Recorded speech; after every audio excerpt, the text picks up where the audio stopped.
New point of view atau cara pandang yang baru. Dalam 2 Korintus 4 ayat 16-18, Paulus membuat pernyataan yang sangat radikal.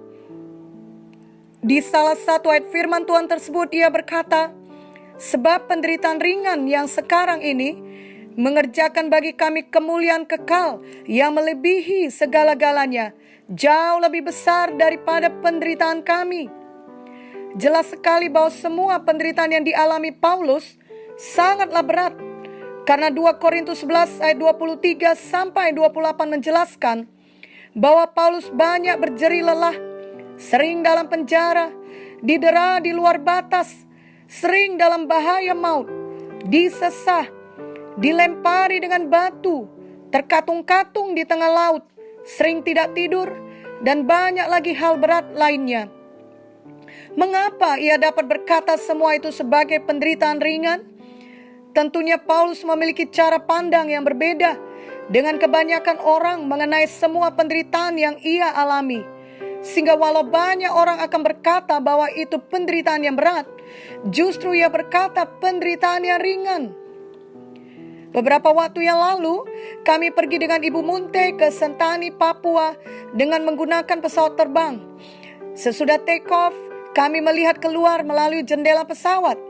Sungguh suatu pemandangan yang berbeda bila dilihat dari atas sana. Karena dari atas pesawat, kami tak dapat mengenali orang-orang yang ada di bawah, karena memang tidak kelihatan lagi mukanya. Begitu juga dengan jenis-jenis mobil yang ada di jalanan. Semuanya kelihatan kecil dan hampir tak dapat dibedakan. Rumah-rumah maupun gedung-gedung kelihatan begitu mungil, dengan jalan-jalan yang mungil pula.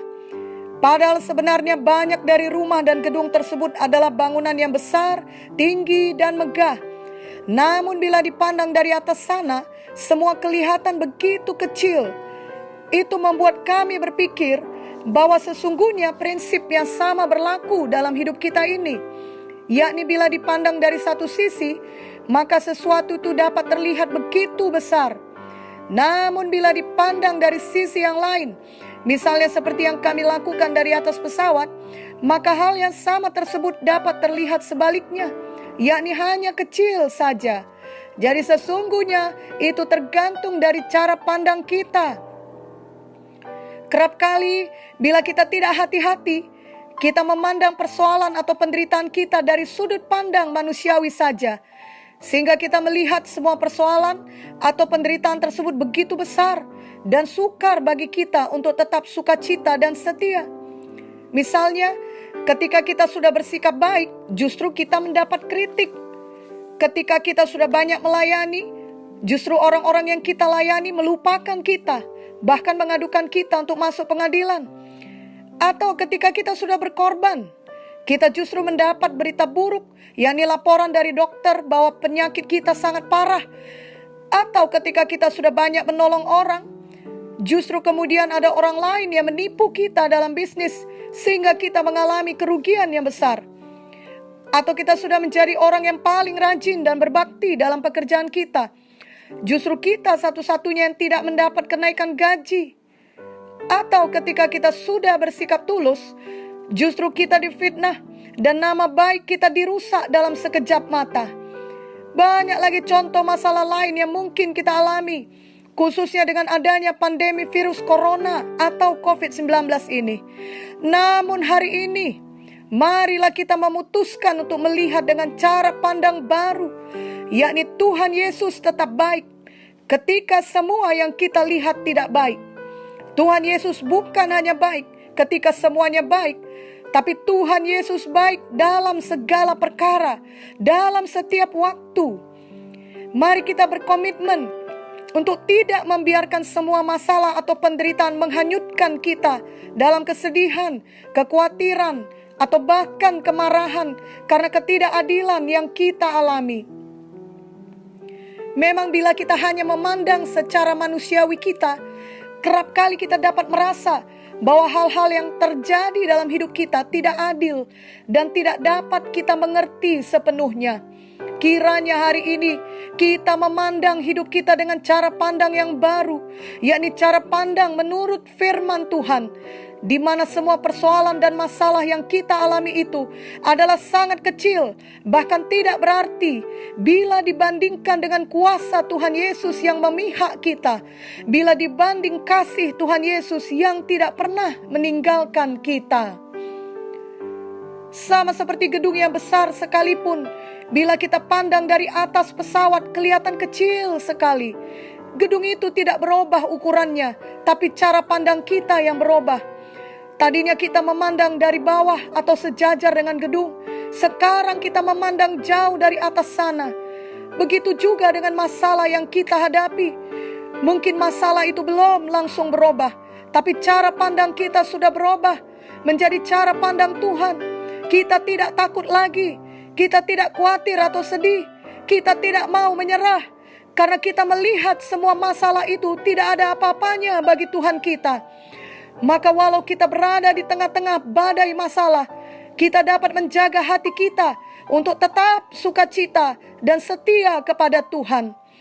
Kiranya kesetiaan kita tidak tergantung pada besar atau tidaknya masalah kita. Ada orang yang setia bila semuanya baik, namun berubah bila ia menghadapi masalah. Namun kita sebagai anak-anak Tuhan tidak demikian. Karena sekarang kita sudah memiliki cara pandang yang baru, yang selalu melihat Tuhan lebih besar dari segalanya. Maka kita dapat selalu tenang di tengah badai sekalipun dan tetap setia. Kiranya kita menjalani hari-hari kita di tahun 2020 ini dan seterusnya dengan cara pandang yang baru, yakni cara pandang Tuhan. Maka tidak menjadi masalah seberat apapun penyakit kita, persoalan kita, tantangan dan aniaya yang datang. Kita tidak mau kehilangan sukacita kita dan kesetiaan kita kepada Tuhan. Mari tetapkan hati, bukan untuk menjalani hari-hari kita tanpa masalah, namun tetapkan hati untuk menjalani hari-hari kita dengan sukacita, dengan iman, dengan setia, walau mungkin akan ada banyak masalah. Karena dengan cara pandang yang baru, kita melihat setiap masalah sebagai kesempatan untuk menang, kesempatan untuk bertumbuh dalam iman dan karakter. Semakin besar masalah tersebut, semakin besar pertolongan Tuhan bagi kita, dan semakin besar pula kemenangan yang akan kita terima. Dan kita akan menerima upah kita di sorga yang tidak dapat dicuri. Betapa indahnya hidup dengan cara pandang firman. Dan di atas segalanya, bila kita melihat dengan cara pandang firman Tuhan, maka kita selalu mengingat bahwa semua yang kita alami sekarang ini hanyalah sementara. Apakah itu baik atau buruk, itu hanya sementara. Kehidupan kita yang sebenarnya adalah kelak dalam kekekalan, di sorga, di kota Yerusalem baru. Sehingga kita tetap maju menuju ke sana dan tidak mengundurkan diri apapun yang terjadi. Juga tidak menjadi duniawi ataupun salah fokus selama hidup di dunia ini. 2 Korintus 4 ayat 18 jelas mengatakan, sebab kami tidak memperhatikan yang kelihatan, melainkan yang tak kelihatan. Karena yang kelihatan adalah sementara, sedangkan yang tak kelihatan adalah kekal. Itu sebabnya kita tidak hidup dengan perasaan atau dengan panca indera kita saja, namun kita hidup dengan iman, dengan melihat yang tidak kelihatan, dengan kuasa firman yang kita aplikasikan dalam hidup kita sekarang ini. Roh Kudus memimpin kita tiap hari untuk hidup dengan cara pandang Tuhan, cara pandang firman yang adalah kebenaran sejati. Amin.